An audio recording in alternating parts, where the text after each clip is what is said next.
Lily, $100 a month for groceries should be more than enough. If you can't make that happen, we'll just call it quits.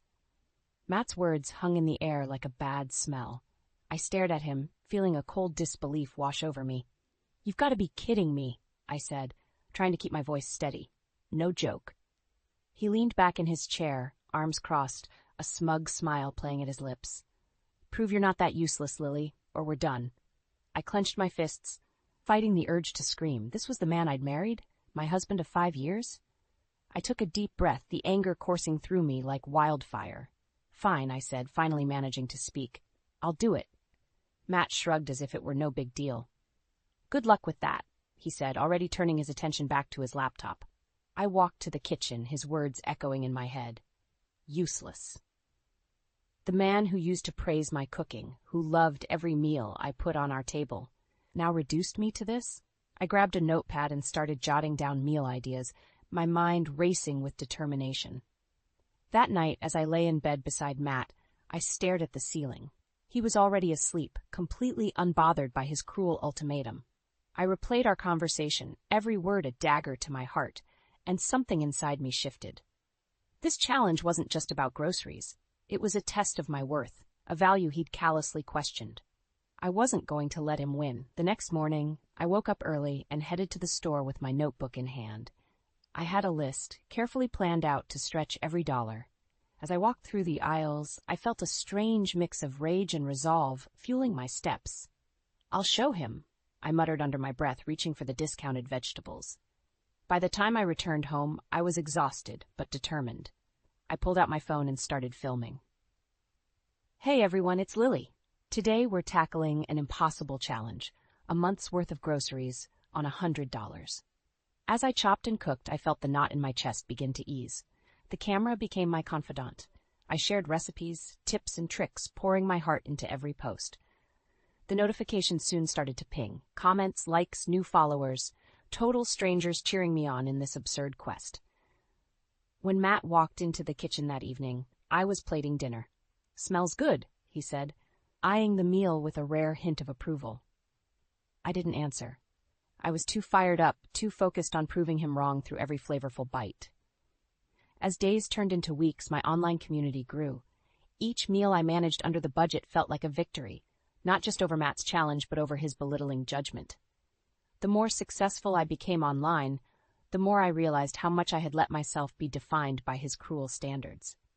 And so, with each dish and every supportive comment from my newfound followers, I built my own fortress of resilience, one recipe at a time. It wasn't just about saving money anymore. It was about reclaiming my worth, about showing Matt, and more importantly myself, that I was far from useless. Sitting at the kitchen table, I flipped through an old photo album. The early days with Matt. Smiles, laughter, shared dreams. My fingers traced our wedding picture, pausing as the memories flooded in. It's hard to believe we were so happy once, I murmured to myself. Our first date had been at a small Italian restaurant. Matt had been charming, attentive, hanging on to my every word. You have an amazing smile, Lily, he had said, eyes twinkling under the dim lights. I had blushed, feeling special and truly seen. Thank you, Matt. I really like you, I had replied, shy but excited about the possibilities. Back then, he appreciated everything I did at home. This lasagna is incredible, Lily. You spoil me, he'd say, wrapping me in a warm embrace. Those moments felt distant now, like scenes from a movie that had long since ended.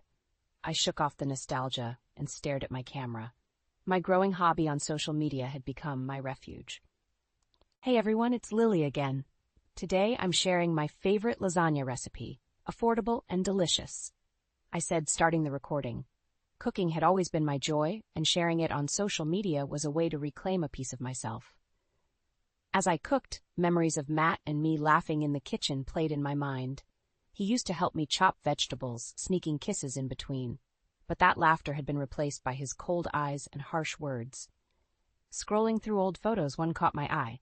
It was a candid shot of me, giggling as Matt tried to flip a pancake. The warmth of those days, the sincerity in his laughter, where had it gone? My phone buzzed, snapping me back to reality. A notification, more followers, more support. Cooking for strangers who valued my tips more than Matt had in years felt strange, yet rewarding. Each comment cheered me on. "You're amazing, Lily. These recipes saved me so much." While my social media presence blossomed, Matt became more distant. He spent late hours at work, giving me a generic apology when he bothered to offer one. "Sorry, Lily. Big project. You understand," he'd say, dismissively planting a kiss on my forehead before retreating to his phone.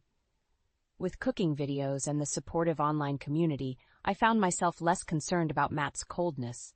I replied to comments like I was catching up with old friends. "Thank you. I'm glad you enjoyed the recipe."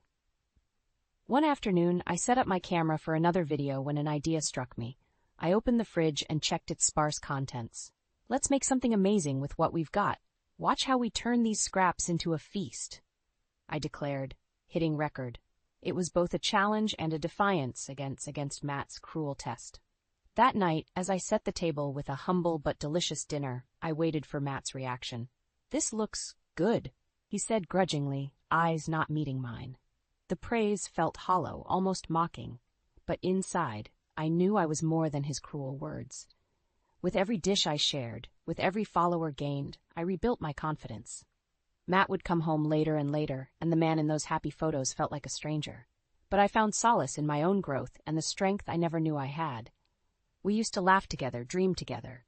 Now, our home was silent except for the click of my camera and the buzz of notifications, the world cheering on a woman determined to rise above betrayal. It started slow at first. Matt's missed dinners, the cold shoulder, the excuses wrapped in important business meetings. I would wait at the table, the meals I worked hard on growing cold. Frustration bubbled under my skin. One night, he walked in well past midnight, the scent of perfume lingering around him. I sat on the couch, the dim light from the TV casting shadows across his face. "Late again," I noted aloud, not even trying to mask the bitterness. "Work, Lily. You know how it is," he replied curtly, not even offering an apology this time. I watched him walk to the bedroom, anger twisting in my gut. Resolute, I logged into my social media accounts instead. The numbers had climbed again, more followers, more engagement, people genuinely interested in my recipes, not because they had to be, but because they wanted to be.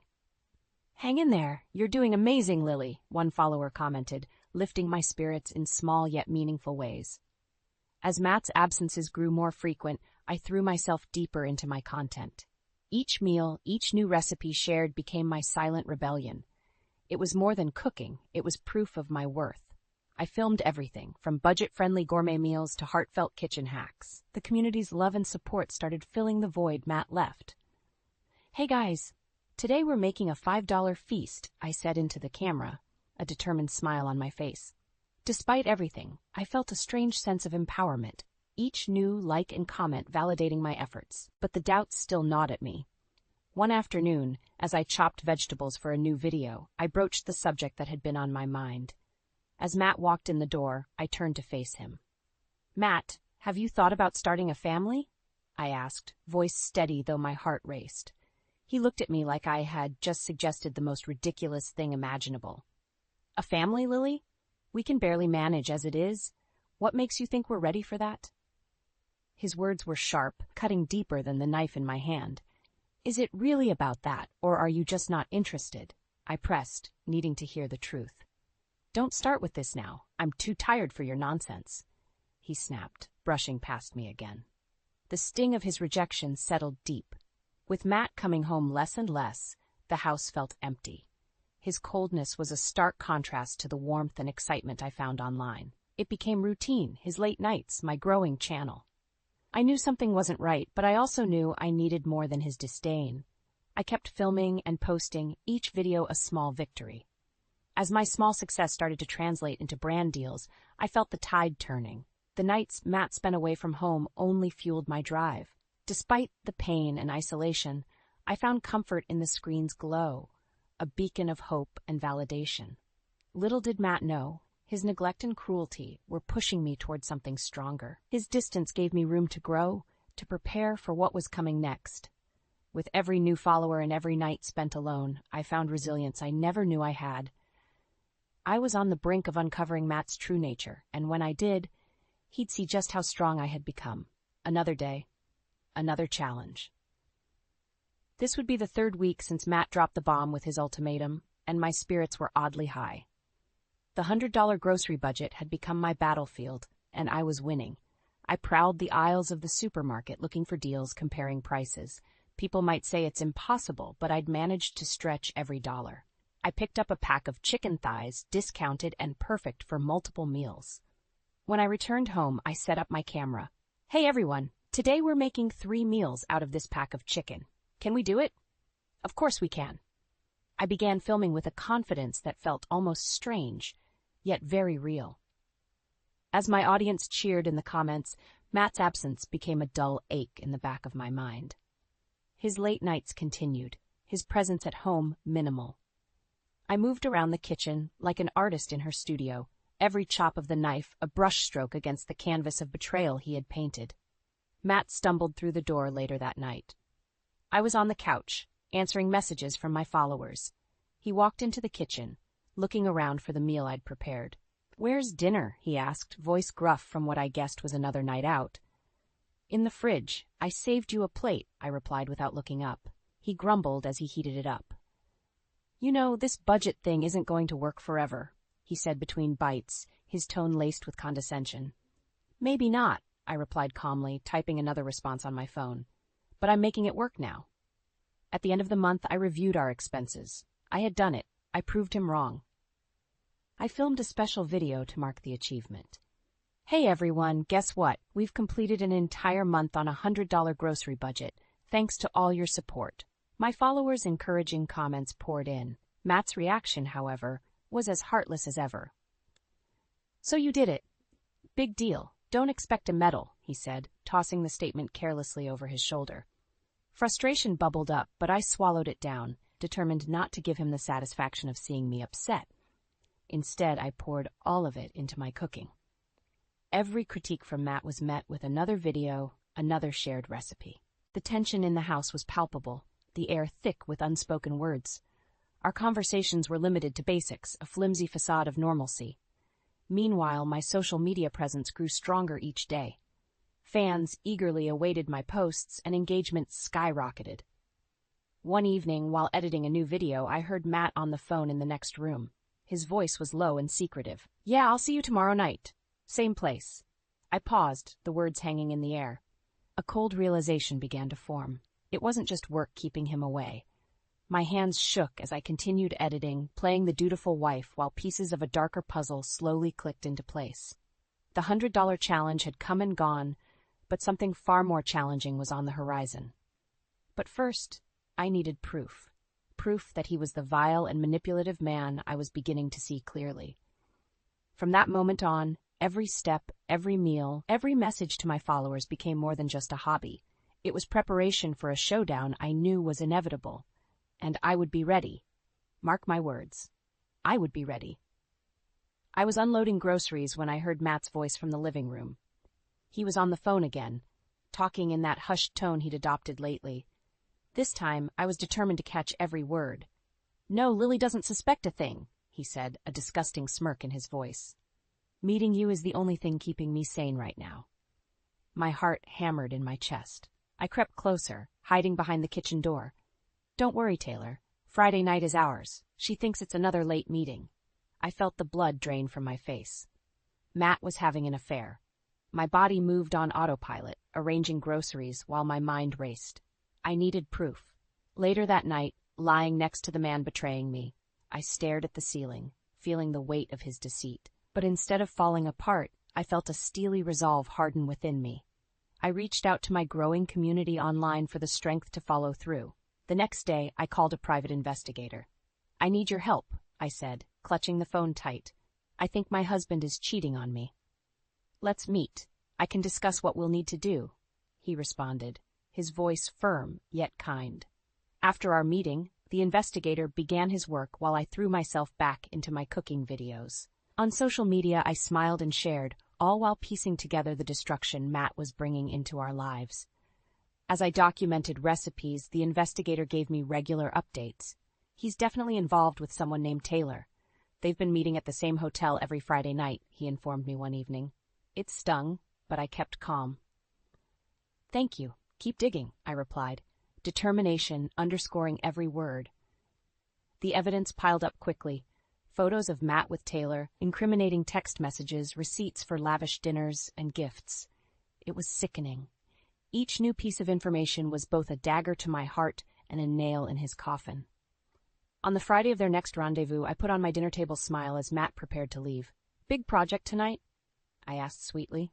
"Yeah, don't wait up," he said, not meeting my eyes. "Of course. Good luck," I replied, feigning innocence. Once he was gone, I sat down with the evidence, feeling a strange mix of emotions. There was anger, betrayal, and something else, relief. His demand for the $100 grocery budget, his absence, his coldness.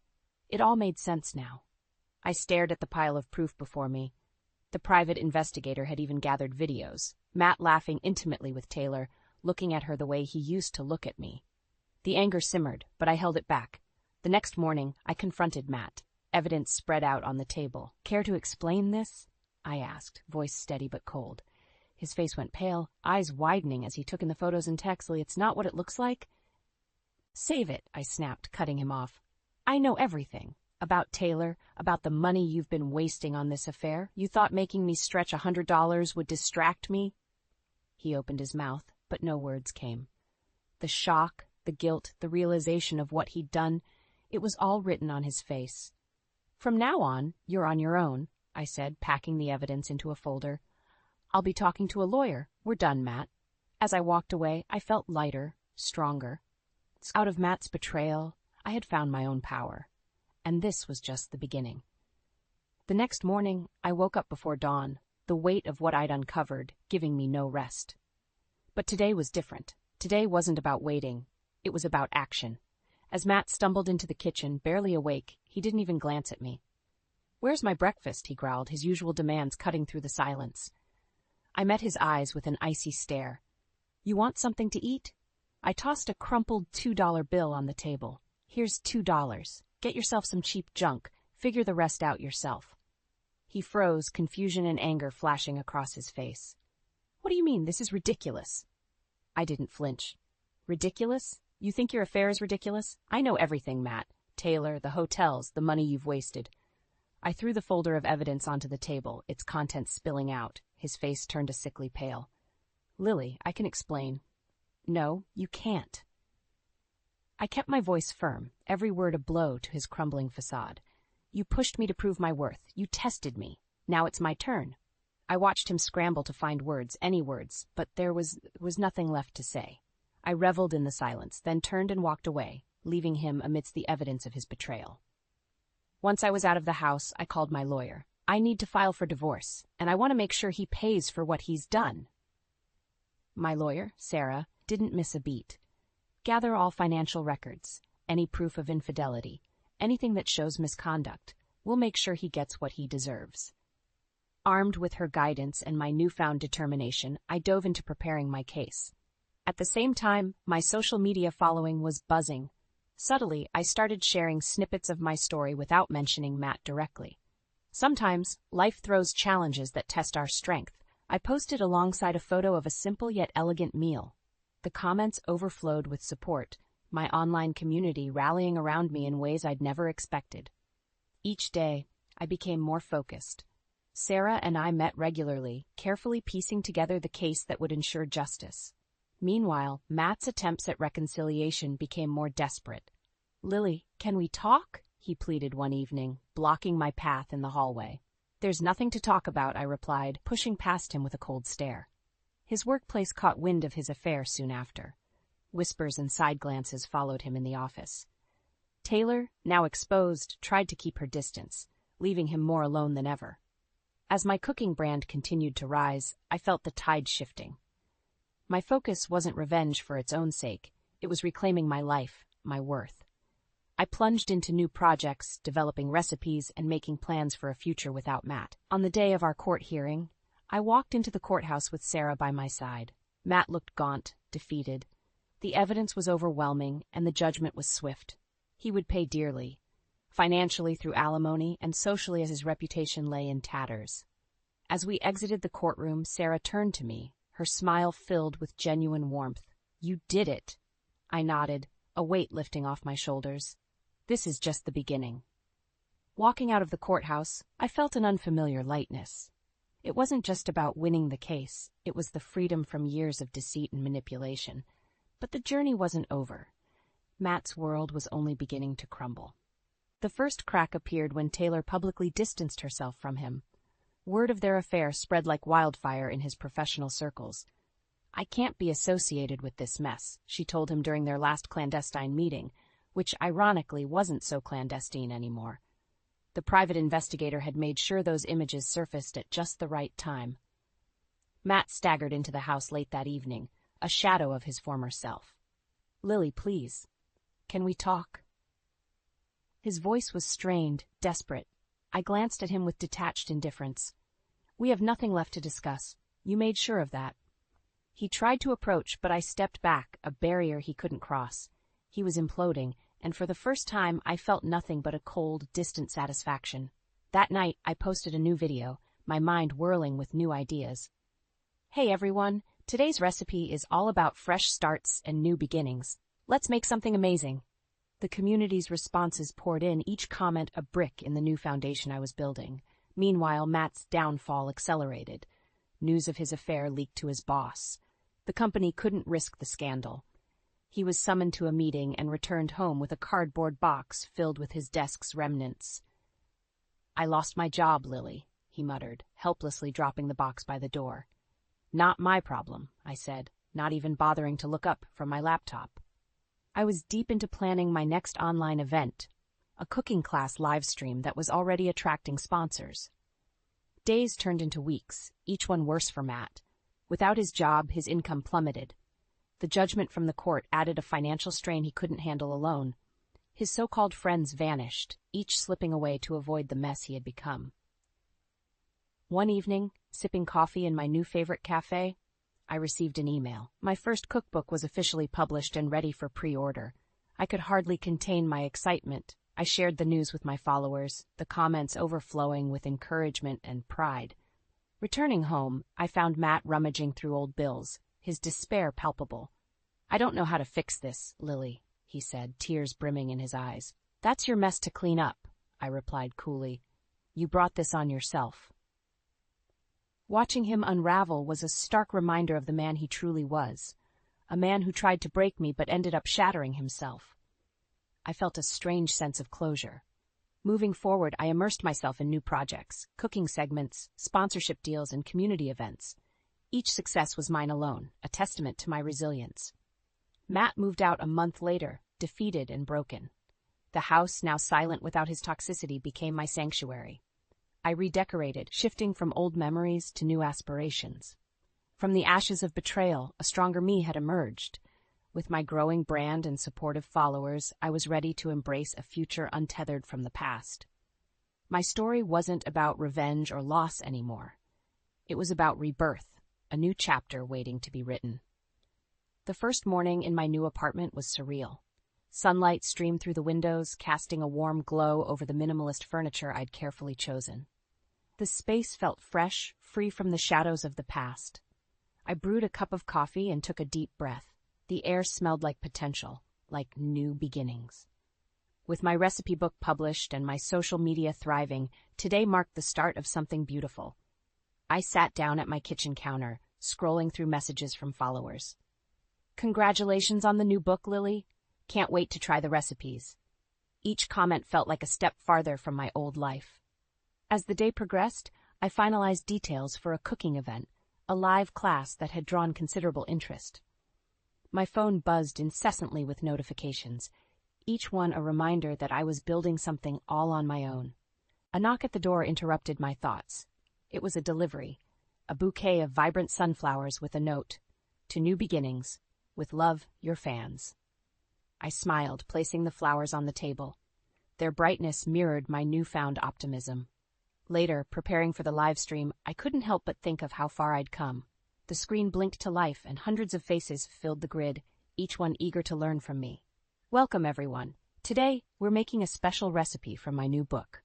It's all about transformation, taking simple ingredients and turning them into something extraordinary, I began, the excitement in my voice matched by the enthusiasm in the comments. The interaction was electric, each step met with applause, each tip eagerly absorbed. I felt a deep connection, a shared journey of resilience and growth. By the end, the chat was filled with praise and gratitude. "Thank you, Lily. You've inspired us so much," one comment said. "No, thank you," I replied, feeling a lump in my throat. "You've all been my strength." After the class, I settled into the quiet of my apartment, reflecting on the path that led me here. The old life with Matt felt like a distant memory, a heavy coat I had finally shrugged off. A few days later, I heard through mutual friends that Matt was struggling. His new job was low-paying, and Taylor had left him after realizing he couldn't provide the lifestyle she wanted. There was no satisfaction in his misery, only a reminder of what I'd escaped. I poured my energy into new projects, expanding my cooking brand, planning future books, and engaging more deeply with my online community. Each venture was a brick in the sturdy foundation of my new life. One evening, as I signed copies of my book at a local bookstore, a woman approached me. "Lily, your journey has been so inspiring. You gave me the courage to leave my own toxic relationship." Her words touched me deeply. "Thank you. It means the world to hear that. We all have the strength to rebuild, even when it feels impossible." As I returned to my apartment that night, the city lights twinkling outside, I felt a profound sense of peace. The woman's words lingered in my mind, solidifying my purpose. Revenge had given way to something much more fulfilling: empowerment, growth, and the unwavering belief that I could forge my own path. My past with Matt was a chapter closed, and I was ready to write the rest of my story, one filled with hope, resilience, and endless possibilities. "You're overreacting as always. Can't you just get over it and move on?" Bryce's dismissive words hit me like a slap across the face. I stared at him in disbelief, my chest tightening as the all-too-familiar frustration boiled within me. How many times had I pleaded with him to understand what I was going through with my health issues? How many nights did I cry myself to sleep, longing for his compassion and support? "Get over it," I echoed, struggling to keep my voice steady. "Bryce, I'm in constant pain. The fatigue is crippling. I can't just get over a chronic condition that modern medicine still doesn't fully comprehend." Bryce rolled his eyes, his expression a mixture of annoyance and indifference. Yeah, I've heard it all before. You really need to stop using that as an excuse for everything." My hands trembled as a wave of anger washed over me. An excuse? Did he truly believe I was making up the suffering I endured day after day, year after year? "You know what? I'm done," I said, my voice quivering with pent-up emotion. "I'm done trying to make you understand something you clearly have no interest in comprehending." Bryce scoffed and turned his attention back to the television, effectively dismissing me and my struggles once again. I stormed out of the living room, fighting back tears of frustration and hurt. As I made my way to the bedroom, memories of our once loving relationship flooded my mind. Where was the man who had vowed to love and support me through sickness and health? The one who had held me close and promised to always be by my side? That man was long gone, replaced by this shell of a person who seemed to care more about maintaining the perfect facade than truly being there for his wife.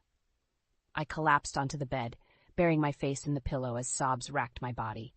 How had we come to this? How had the love and understanding we once shared disintegrated into this bitter, toxic dynamic? As I lay there, a newfound determination took root within me. I couldn't continue living like this, constantly invalidated and disrespected by the person who was supposed to be my partner in life. Enough was enough. I sat up, wiping away the tears, and reached for the journal I had been keeping over the past few years. With trembling hands, I began to document this latest incident, determined to gather evidence of Bryce's emotional abuse. The dismissive comments, the lack of empathy, the constant belittling of my struggles, I would record it all. This would be the start of my journey towards reclaiming my dignity and self-worth. I would no longer be a victim, cowering in the face of Bryce's cruelty. It was time to take a stand, to expose the truth, and to seek justice for the years of pain and neglect I had endured. The words flowed from my pen, fueled by a potent mix of anger, heartache, and a newfound sense of resolve. This was the final straw, the catalyst for the upheaval that was about to unfold. I was done being the silent, suffering wife. It was time for Bryce to face the consequences of his actions. I should have seen the signs earlier, but love can blind even the most perceptive of souls. Bryce and I had been a perfect match in the beginning, two kindred spirits, united in our hopes and dreams for the future. We'd feed off each other's energy, our laughter filling the air as we built the foundation of what we thought would be an unbreakable bond. How naive I had been. The first crack appeared shortly after our wedding, when I began exhibiting strange symptoms that no doctor could properly diagnose. The debilitating fatigue, the widespread pain, the cognitive issues. They all remained an unsolvable mystery, an invisible enemy waging war on my body and mind. At first, Bryce was sympathetic, assuring me that we would get through this together. In sickness and in health, remember, he would say, holding me close as I cried from the frustration of not understanding what was happening to me. Those tender moments became rarer as the years passed, and my condition only worsened. Bryce grew increasingly distant, frustrated by the lack of a clear solution. His patience wore thin, and the man I had fallen in love with slowly faded away, replaced by someone cold and callous. "Quit making excuses and pull yourself together," he snapped one day when I struggled to complete a simple household chore. "You're letting this supposed illness control your life." Yeah, I tried to explain, to make him understand the genuine anguish I was experiencing, but he would hear none of it. In his eyes, I had become a burden, a blight on the perfect life he had envisioned for us. Outward appearances meant everything to Bryce. He couldn't bear the thought of our family being perceived as anything less than perfect, even as our son Derek grew increasingly aware of the turmoil brewing beneath the surface. "Why is Dad always so angry with you?" Derek asked me once, his eyes full of concern. I forced a smile, not wanting to tarnish his image of his father. "It's nothing, sweetheart. He's just under a lot of stress at work." The lies piled up, each one a brick in the facade Bryce was so desperate to maintain. We were the perfect family, with the perfect house and the perfect life. At least, that's what we wanted the world to believe. Behind closed doors, the reality was far more sinister. "You're pathetic, you know that?" Bryce snarled at me one evening after I had spent the day bedridden, too weak and in too much pain to function. "This is just a convenient way for you to be lazy and avoid your responsibilities." His words cut deeper than any knife, reopening the wounds of inadequacy that his emotional abuse had inflicted over the years.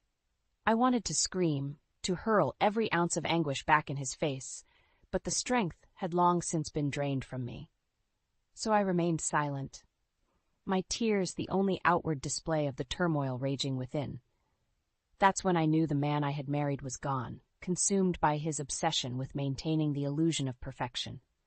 The love and support I had once treasured had been replaced by disdain and contempt, all because I couldn't meet his warped expectations. In that moment, a small spark of defiance ignited within me, a glimmer of determination that would grow into an all-consuming blaze. I wouldn't stay trapped in this toxic cycle any longer. One way or another, I would strip away Bryce's carefully constructed facade and expose the ugliness that festered beneath. He would face the consequences of his actions, of the years of emotional torment he had inflicted upon me. The road ahead would be arduous, but I knew in my heart that it was the only path to reclaiming my dignity and self-worth. The mask of perfection would shatter, and the truth would finally be laid bare, no matter the cost. The facade Bryce had so carefully constructed was beginning to crumble. As my health deteriorated further, it became impossible for me to keep up the charade of being the perfect wife and homemaker. Simple tasks like cooking and cleaning left me utterly drained, my body feeling like a leadweight that refused to cooperate. Of course, this only added fuel to Bryce's disdain. "What's the point of having you around if you can't even take care of basic household duties?" he sneered, surveying the pile of unwashed dishes in the sink. I wanted to explain, to make him understand the sheer effort it took for me just to get through each day, but I knew it would fall on deaf ears. Bryce had made up his mind about my condition long ago. In his eyes, it was nothing more than a convenient excuse. "I'm sorry," I mustered, hating how weak and defeated I sounded. "I'll try harder, I promise." Bryce scoffed and shook his head in disgust. "Save your empty promises. You've been trying harder for years, yet nothing ever changes." The venom in his words cut deep, but I remained silent, too emotionally and physically drained to engage in another fruitless argument. As the weeks passed, Bryce's insults and complaints escalated, each one chipping away at what little self-worth I had left. I found solace in my journal, pouring out the anguish and frustration that I couldn't voice aloud. It was during one of these writing sessions that Derek knocked on my bedroom door, a concerned look etched on his face. "Mom, are you okay? I heard Dad yelling at you again." I fought back the tears that threatened to spill and forced a reassuring smile. "Everything's fine, honey. Your father's just been under a lot of stress lately." Derek didn't look convinced, but he nodded slowly, his eyes filled with a sadness that no child should ever have to bear. As he left, I couldn't help but wonder how much of Bryce's behavior he had witnessed over the years. Had I been naive in thinking I could shield him from the harsh reality of our crumbling marriage? That night, as Bryce slept soundly beside me, I stayed awake, my mind racing with a newfound determination. I couldn't continue living like this, constantly demeaned and belittled by the man who was supposed to love and cherish me. Enough was enough. I reached for my journal, the pages now filled with a meticulous documentation of Bryce's emotional abuse. Every cutting remark, every dismissive gesture, every act of cruelty laid bare in ink. As I flipped through the pages, a sense of empowerment washed over me. This was my evidence, my ammunition in the battle I was about to wage against the man who had made my life a living hell. I wouldn't be the silent, suffering wife any longer. It was time to take action, to expose Bryce for the monster he had become and seek justice for the years of pain and neglect he had inflicted upon me. The first step would be to confide in my sister, Jenna. She had always been my rock, my unwavering support system through the darkest of times. With her by my side, I knew I would have the strength to face whatever lay ahead. A plan began to form in my mind, the pieces slowly falling into place. I would gather every shred of evidence, every damning proof of Bryce's vile behavior, until I had an airtight case against him. Then, and only then, would I strike, shattering his carefully constructed facade and exposing the ugliness that festered beneath. It would be a long and arduous road, but I was ready to fight. For too long, I had been the victim, cowering in fear and shame. But no more. This time, justice would be mine. Our 20th wedding anniversary should have been a joyous occasion, a celebration of the love and commitment that had carried us through 2 decades of marriage. Instead, it became a painful reminder of how far Bryce and I had drifted apart. He had insisted on going out to an upscale restaurant, wanting to maintain the facade of a happy, successful couple in front of our friends and family. I had reluctantly agreed, knowing full well that any objection on my part would only ignite another heated argument. As I slowly made my way down the stairs, the simple act of getting dressed and ready had left me utterly drained. Bryce was waiting at the bottom, drumming his fingers impatiently against his watch. "It's about time," he grumbled, eyeing my weary appearance with disdain. "We're already running late." I mustered an apologetic smile, too exhausted to offer any excuses. We made our way to the restaurant in silence, the tension between us palpable. The evening only grew more excruciating as it progressed. Bryce basked in the attention of our guests, regaling them with tales of his career successes, while I sat quietly, sipping water to quell the nausea that had taken hold. At one point, our friend Jennifer turned to me with a warm smile. "Marla, you must be so proud of Bryce and everything he's accomplished." Before I could respond, Bryce cut in with a bitter chuckle. If only she put in half as much effort into our marriage as I do at work. The table fell silent, a collective tension hanging in the air. I felt the blood drain from my face as Bryce's words sank in, each one a dagger to my already fragile heart. "Excuse me?" I managed, my voice barely above a whisper. Bryce shook his head in mock disappointment. "Come on, Marla. We all know you've been using your little condition as an excuse to be lazy and neglect your duties as a wife." The venom in his tone was unmistakable, laying bare the contempt he harbored for me and my struggles. I wanted to scream, to hurl his cruelty back in his face, but the shock had rendered me mute. Our friends and family shifted uncomfortably, averting their gazes as the once celebratory atmosphere turned toxic. No one dared to intervene, to call out Bryce's abhorrent behavior. He leaned back in his chair, a self-satisfied smirk playing on his lips. "See? She can't even defend herself. Pathetic. Those words would haunt me for years to come, searing themselves into my memory like a brand. In that moment, everything became crystallized. The years of emotional abuse, the gaslighting, the utter disregard for my well-being. As I sat there, humiliated and defeated, something within me shifted. A fire ignited in the depths of my soul, a burning rage that had been simmering for far too long. Enough was enough. I would no longer be Bryce's punching bag, his victim to be ridiculed and demeaned at his whim. The gloves were coming off, and I would stop at nothing to bring him to his knees, to make him suffer as he had made me suffer for so long. The rest of the evening passed in a blur, my mind already plotting my vengeance. Bryce continued to revel in his cruelty, oblivious to the storm brewing within me. As we arrived home, I went straight to my room, locking the door behind me.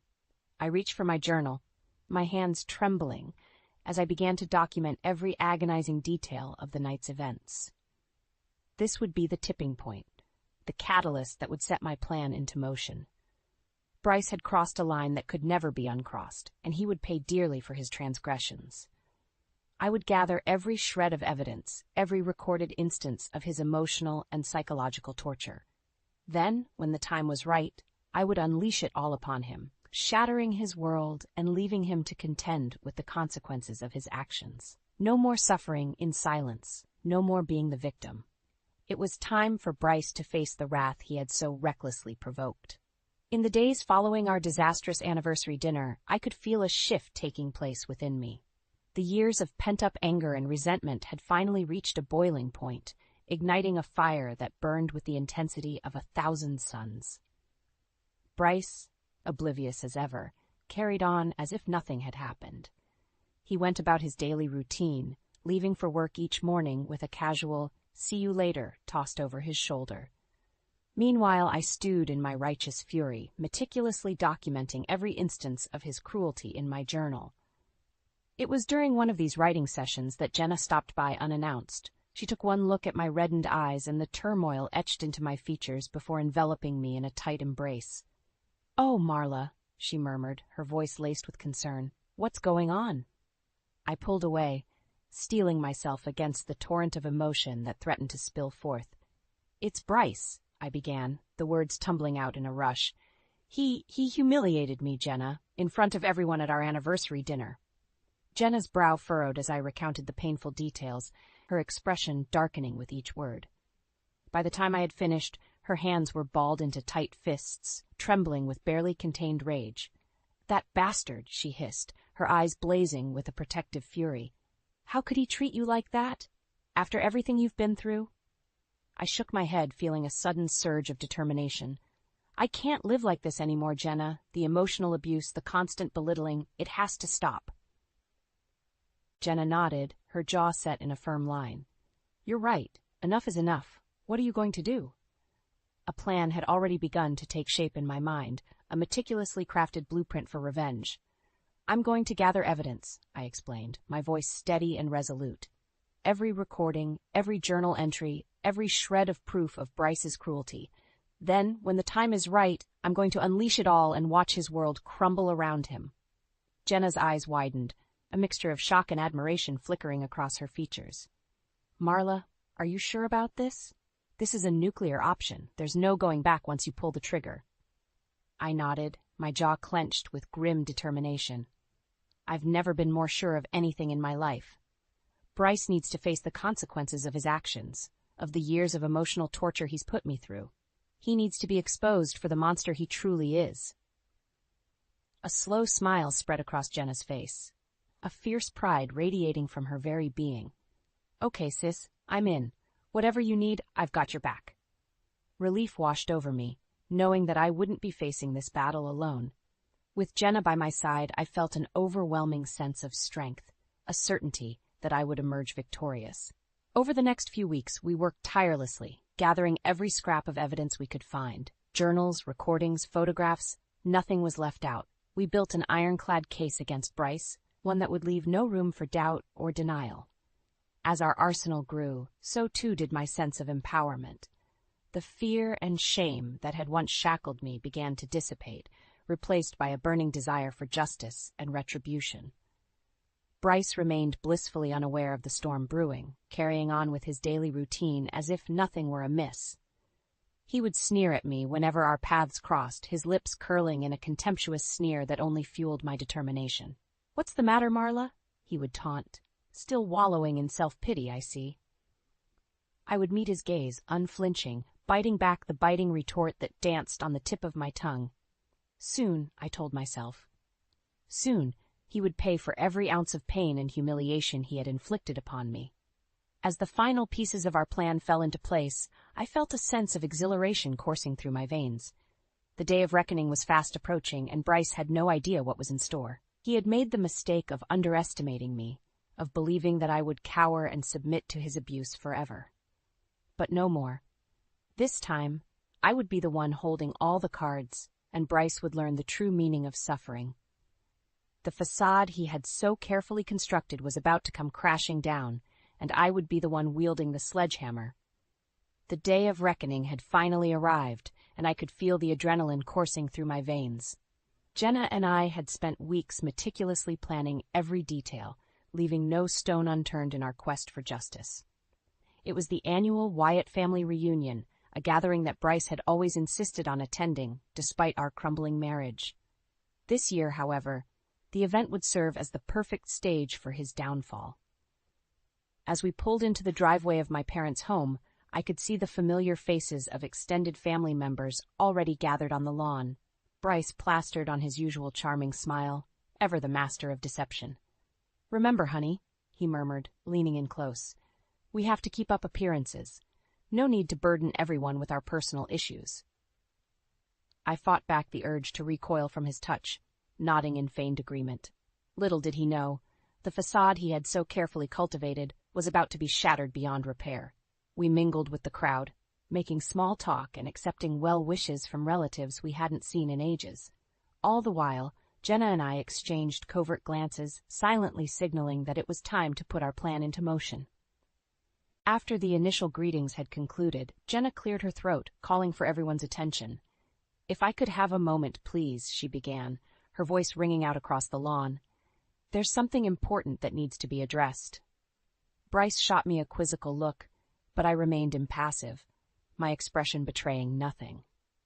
"For too long, a grave injustice has been allowed to fester within our family," Jenna continued, her gaze sweeping across the gathered crowd. "An injustice that we can no longer turn a blind eye to." Murmurs of confusion rippled through the crowd, but Jenna pressed on, undeterred. "Bryce Wyatt has been emotionally and psychologically abusing his wife, Marla, for years. Today, we're going to put an end to his cruelty, once and for all." A hush fell over the gathering as Jenna's words sank in. Bryce's face contorted in a mixture of shock and outrage, but before he could interject, Jenna was already unveiling our carefully curated evidence. Audio recordings of Bryce's vicious tirades filled the air, his voice dripping with venom and contempt as he hurled insult after insult at me. Documented journal entries detailing the years of emotional torment were passed around, laying bare the depths of his cruelty. And then, the pièce de résistance, the video footage from our anniversary dinner, capturing Bryce's public humiliation in all its excruciating detail. As the scene played out on the screen, gasps and murmurs of outrage echoed through the crowd. Bryce stood frozen, his mouth agape as the carefully constructed facade he had so meticulously maintained came crashing down around him. "How could you?" My mother's voice cut through the tension, her eyes brimming with tears. "How could you treat my daughter that way?" Bryce stammered, grasping for an excuse, but no words came. He was a cornered animal, his true nature finally exposed for all to see. One by one, family members turned their backs on him, their expressions a mix of disgust and disbelief. Bryce's once charming demeanor had been stripped away, revealing the ugly truth that had been lurking beneath all along. As the weight of his actions bore down upon him, Bryce's veneer of confidence crumbled. He turned to me, his eyes pleading for mercy, for understanding. "Marla, please," he began, but I held up a hand, silencing him. "Enough," I said, my voice steady and unwavering. "You've had your chance to be a decent human being, and you squandered it. Now you're going to face the consequences of your actions." Bryce opened his mouth to protest, but thought better of it. In that moment, he knew he had lost the respect of his family, lost the facade of perfection he had so desperately clung to, lost any semblance of control over the situation. As he slunk away, a broken and defeated man, I felt a surge of vindication wash over me. Justice had been served, and the years of suffering and humiliation had finally been avenged. Jenna pulled me into a fierce embrace, her eyes shining with pride. "You did it, sis," she whispered. "You took that bastard down." I nodded, feeling a weight lift from my shoulders. The road ahead would undoubtedly be challenging, but for the first time in years I felt truly free. Free from the shackles of Bryce's emotional abuse, free to reclaim my life and dignity. As the crowd dispersed, offering words of support and encouragement, I knew that this was just the beginning. Bryce's downfall was merely the first step in a journey towards healing and empowerment, and I was ready to embrace it, one step at a time. In the days following the explosive family reunion, the fallout from Bryce's exposure was swift and unrelenting. His life, once so meticulously constructed to project an image of perfection, lay in shattered ruins around him. I, on the other hand, felt a sense of liberation unlike anything I had experienced before. For years I had been shackled by Bryce's emotional abuse, my spirit slowly eroded by his cruelty. But now, with the truth laid bare, I was finally free. The first order of business was securing a divorce. Jenna had put me in touch with a formidable legal team, and within a matter of days the paperwork was filed. Bryce, still reeling from the public humiliation, offered little resistance. "You're making a mistake," he muttered during one of our brief encounters, his eyes downcast and defeated. "Think about what this will do to Derek." I leveled my gaze at him, feeling no shred of sympathy for the man who had tormented me for years. "I am thinking about Derek," I replied, my voice unwavering, "and I'm doing what's best for him, removing him from an environment of toxicity and abuse."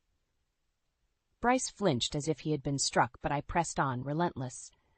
"You've only got yourself to blame for this, Bryce. Your actions have consequences, whether you choose to acknowledge them or not."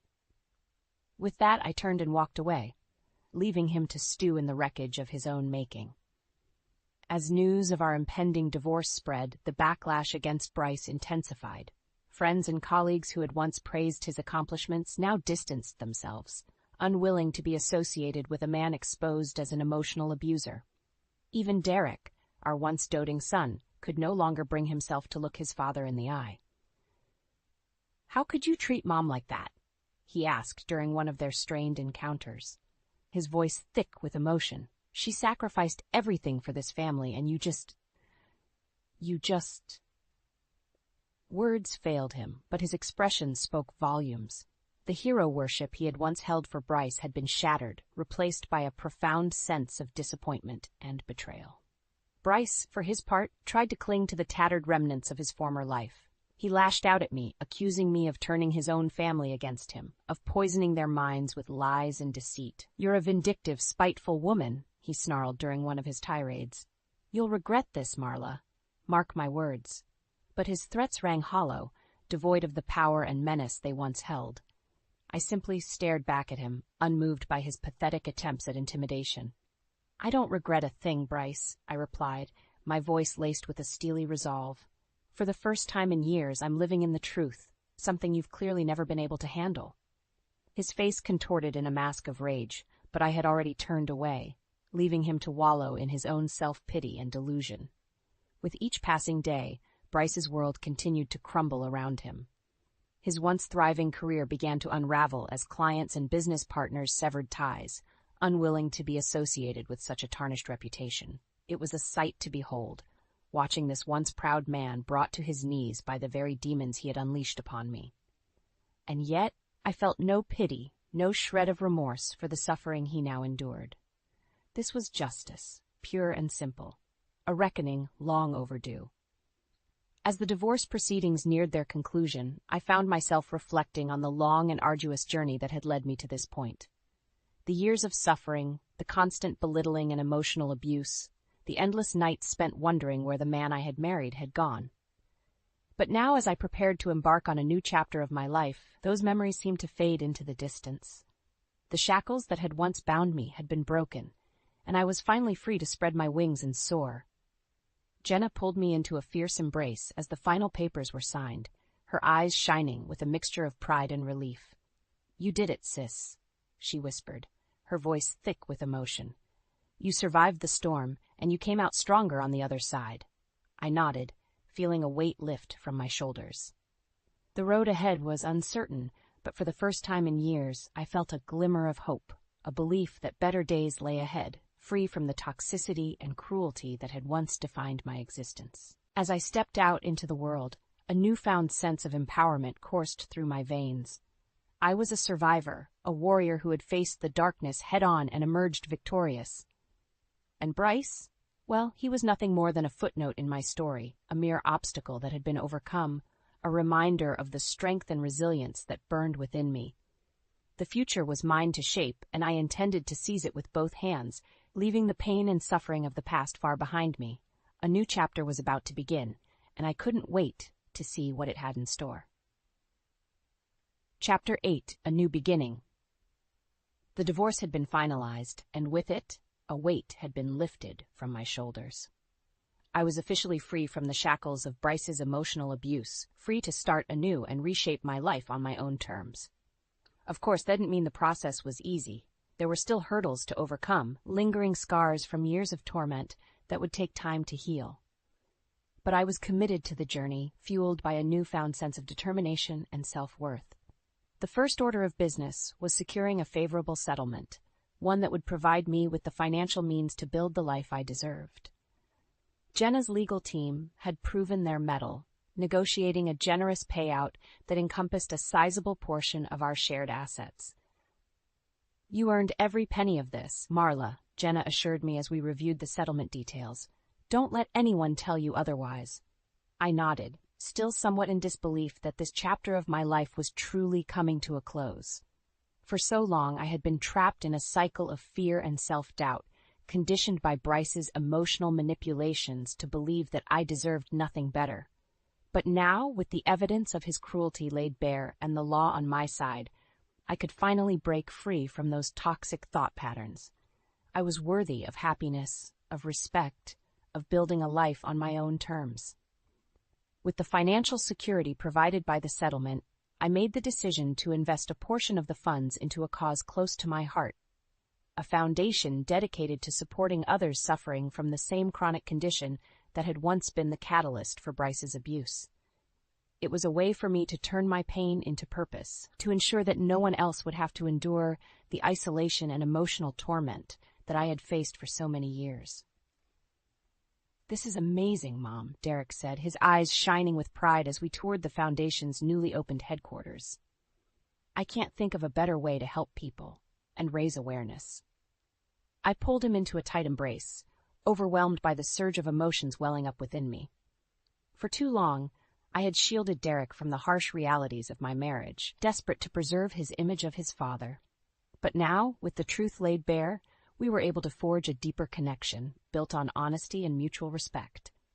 "Thank you, sweetheart," I murmured, fighting back tears of joy. "Your support means everything to me." As the foundation took shape and our outreach efforts began in earnest, I found myself bearing witness to the incredible resilience of the human spirit. The stories I encountered, the tales of perseverance in the face of overwhelming adversity, only served to strengthen my own resolve. I was no longer the broken, downtrodden woman who had once cowered in fear of her husband's wrath. I was a survivor, a warrior who had emerged from the ashes of emotional abuse, stronger and more determined than ever before. And Bryce? Well, his fate had been sealed the moment he chose to prioritize his own selfish desires over the well-being of his family. The once powerful businessman had become a pariah, his reputation in tatters and his professional prospects all but non-existent. I caught glimpses of him from time to time, a mere shadow of his former self, disheveled, haunted by the demons of his own making. Our paths would cross, and for a fleeting moment our eyes would meet, a silent acknowledgement of the chasm that now separated us. But I felt no pity, no remorse for the man who had inflicted so much pain and suffering upon me. This was the bed he had made for himself, and now he would lie in it, forever haunted by the consequences of his actions. As for me, I was focused on the future. a future that seemed brighter and more promising with each passing day. The foundation continued to grow, its reach extending to communities across the country, offering solace and support to those who had once felt so alone. And at the center of it all was a woman reborn, a phoenix risen from the ashes of emotional turmoil, spreading her wings and soaring towards new horizons. It was a new beginning, a fresh start that had been hard-won through years of struggle and perseverance. And as I looked ahead, I couldn't help but feel a sense of gratitude for the journey that had brought me to this point. The road had been long and arduous, but in the end, justice had prevailed. I had reclaimed my life, my dignity, and my sense of self-worth, and for that, I would be forever grateful.